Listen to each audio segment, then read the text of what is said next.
আরো একটি গোপন রহস্যের সন্ধান পেয়েছি। কোনো মেয়ে? নমস্কার। আপনি? আমি তোমার কাঞ্চি। কাঞ্চি? তোমার স্ত্রী। বাংলা হরর ফিল্ম বা ভৌতিক ছবির সংখ্যা খুব সীমিত হলেও তারই মধ্যে দুটি ছবিতে আমরা মহানায়ক উত্তম কুমারকে নায়ক হিসেবে পেয়েছিলাম। একটি হলো কায়াহীনের কাহিনী এবং দ্বিতীয়টি বিকেলে ভোরের ফুল। যদিও বিকেলে ভোরের ফুল ঠিক হরর মুভি নয়, একটা 15 মিনিটের ভৌতিক ঘটনার প্রেক্ষাপট এই ছবিতে ছিল এবং সেটা বেশ ভীতিপ্রদ। কায়াহীনের কাহিনী নব্যেন্দু ঘোষের গল্পের উপরে অজয় করের চিত্রনাট্যে নির্মিত একটি আধি ভৌতিক কাহিনী।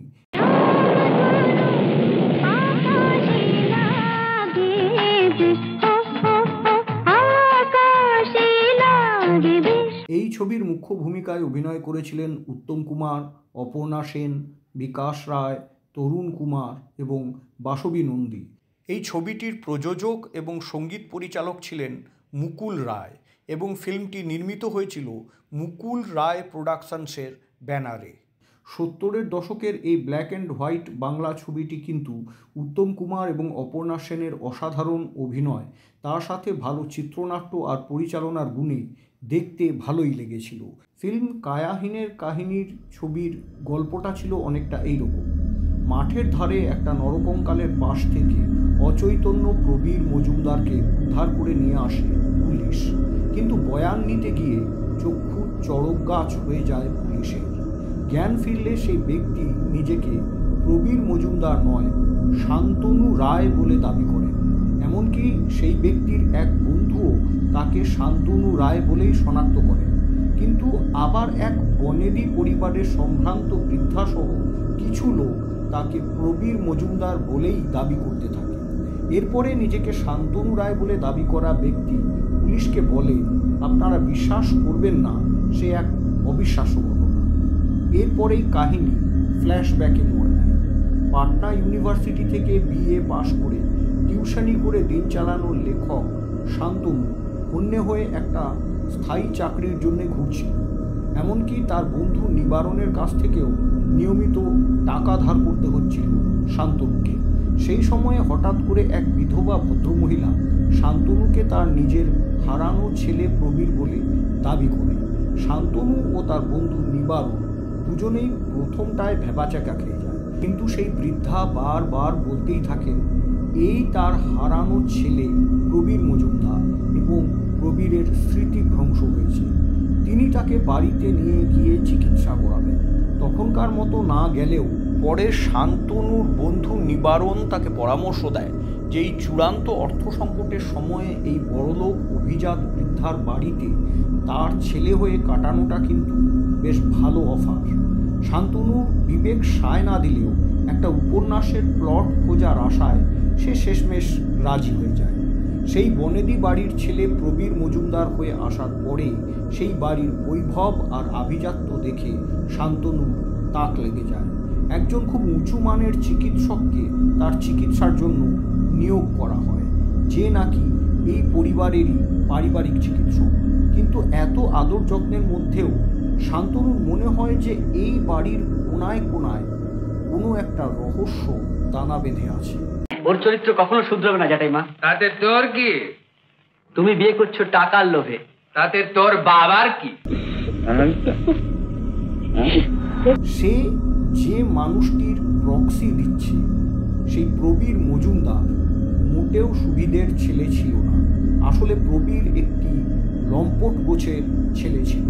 এটা বাড়ির পরিচারিকার তাকেই প্রবীর ভেবে আচার আচরণের মধ্যে দিয়ে শান্তনু বুঝতে পারে।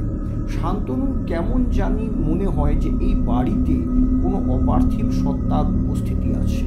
কেউ একজন সর্বক্ষণ তার উপরে নজর রেখে চলেছে, বিশেষ করে রাত্রে। এরই মধ্যে খোকন মজুমদার বলে এক বেপরোয়া এই বংশেরই লোক প্রবীরের মায়ের কাছে সম্পত্তির ভাগ নিয়ে বাঘ বিতণ্ডা করতে আসে। শান্তনু বুঝতে পারে এই খোকনের সাথে নিরুদ্দেশ প্রবীরের ওহি নকুল সম্পর্ক ছিল।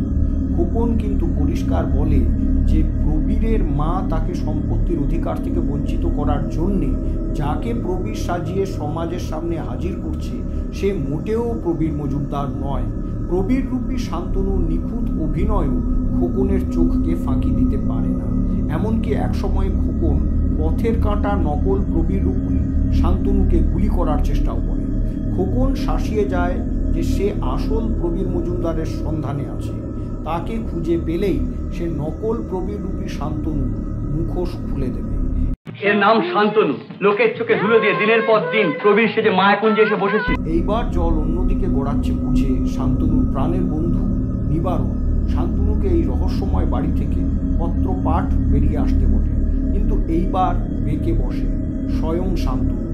সে বন্ধুকে সাফ জানিয়ে দেয় এই রহস্যের জাল ছিঁড়ে এর শেষ না দেখে সে বেরিয়ে আসবে না।